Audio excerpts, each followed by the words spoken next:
First, I think it was a very nice that the reaction of the people. Yani, when I look, I'm just focused with the reaction of the people. I look like this. So after the film finished, I I'm so surprised that the one of the people or a lot of peoples they are crying and they are very happy. That's make me satisfying, and I am satisfied about the hard work, about all the long duration that you said, and yes, it was a very very nice, really, guys. Yeah, I think I would second Mustafa with that point. Honestly, I feel like we've watched multiple cuts of the film, and it's been in production and post production for what feels like a lifetime. Honestly, and there were a lot of scenes when I was watching the cuts before it was screened, where I felt like, that's actually a really funny joke, or that's a really fun scene. And I thought that when we screen it, that I would be the only one that's laughing. But the cinema yesterday, the auditorium, it was so beautiful. Everybody was laughing, people were cheering, people were clapping. And then when the lights went on, I saw multiple people just like tearing up. And I connected with that because we've cried so many times, either on set or when we wrapped the film. It was really an emotional experience, and I'm so thankful that we got to experience it with everyone yesterday. It's wonderful to be back in Jeddah, of course, where we shot the film, and at Red Sea, where I think we first came out 3 years ago. We were kind of scouting, and then a year later we were here prepping. So it feels like the festival's been very much part of the film's journey. I think.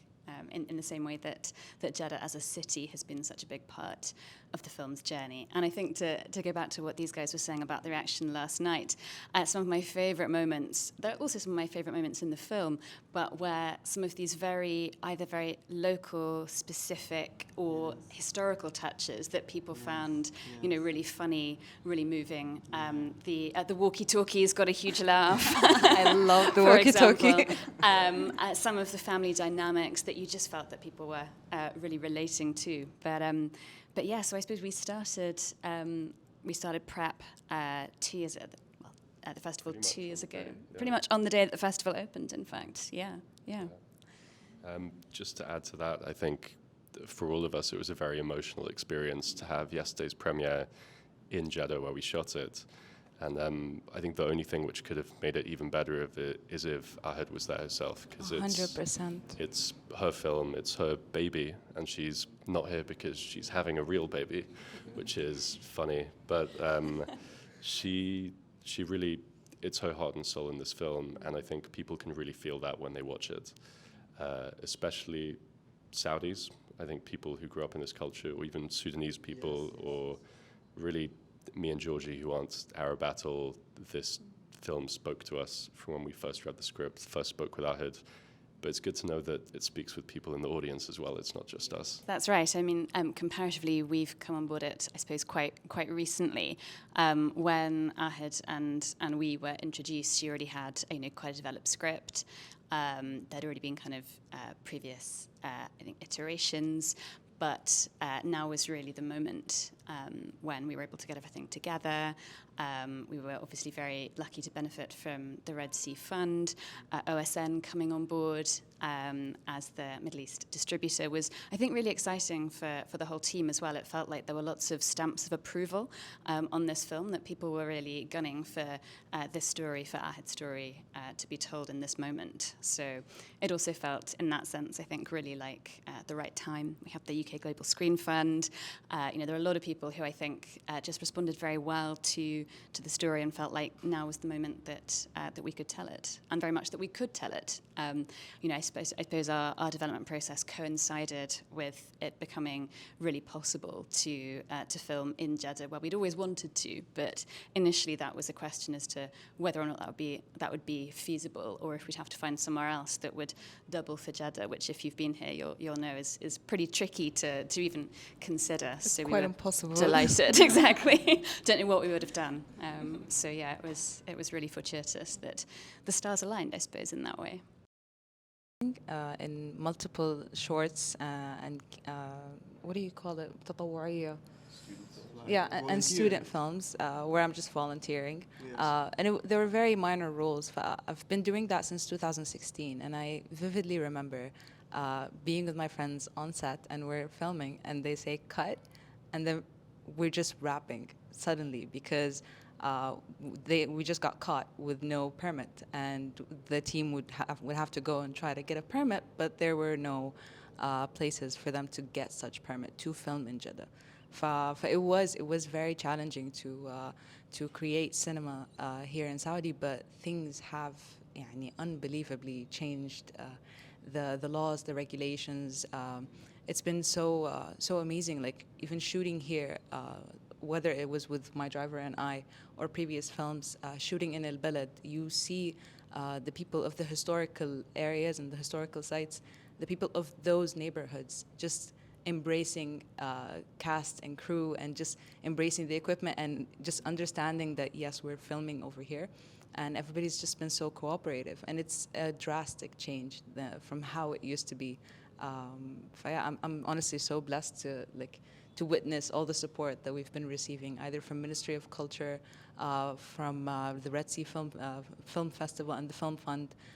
Everybody's just been so amazing. Shooting in Jeddah has never been so easy and pleasurable, honestly. For me, it's it's a first time. This is my, I think, third time here in Jeddah. The first time was at the second Red Sea Film Festival edition, and for shooting for sure, and now. So no, it's my first experience and only. But I'm so happy to hear that we heard from her that she said there was many challenge to shoot here in Jeddah and something changed, just like us in Sudan. So I feel what she said actually. During rehearsals, Ahad came up to me and she was like, "Do you know who Gamar is going to be?" And I was like, "No, I don't know." She said, "It's going to be Mustafa Shahata, the Muzammil from When You Die at 20. You will die at 20." And I remember vividly screaming at the hotel because I was so excited that it was going to be Mustafa, because I'm such a huge fan of him, and it was very emotional finding out that it was him. And it was kind of difficult on my end to just control myself, because the first time we met, we were supposed to immediately rehearse the lines. Yes, But I was just so starstruck, just looking at him. Wow, I'm going to be next to him. Come on. But yeah, but it was really nice, honestly. I learned a lot from Mustafa. He's so easy. He's so easygoing, and Thank you he so used to much. always help me. Whenever we finish a take, he would tell me, like, he wouldn't just like give like comments and, oh, you should improve this or improve that. He would also encourage me, which yani for me as a fan, as a huge fan, it was like the biggest motivator. And I feel like the film wouldn't have been successful. Mustafa is so humble, and he's so knowledgeable, and he's so generous with that knowledge. And I'm so thankful for him, for Ahad, everybody that helped us through this journey. Honestly, I wouldn't be sitting here talking to you if they weren't so generous with me, honestly. Thank you so much, Rola. And I want to say that, as she said, from the first day, when I know that I will be in this role, that character, I know a lot of people, they are already going from Sudan to here to working as drivers. You know, even they just wait to reach the 18 and then get the lesson, come to Saudi to start driving. My friend told me that you are young for this role. I said no, because I know one of the people, he just wait to get 18 and then get his lesson to come here and start working. So that's not far away for me. For me, it's like easier to be Gamar. And also her, it's so talented, and also really from the first day we meet up, just going, and she told me a lot of stories that helped me how to make the link with her in this character, you know, about The emotional, dynamics, emotional stories about her and herself. So that's helped me to be in link. That's what I say. Yeah, and I had also, yani, she's very, very helpful and humble, and you know, هي بتديك المساحة حقتك وتخليك تعمل الحاجة اللي هي عايزاها تتعمل. She gives you space, Yes. therefore you flourish and you end up Yes. doing Yeah, what yeah, she, yeah, she yeah, needs. yeah. Yeah.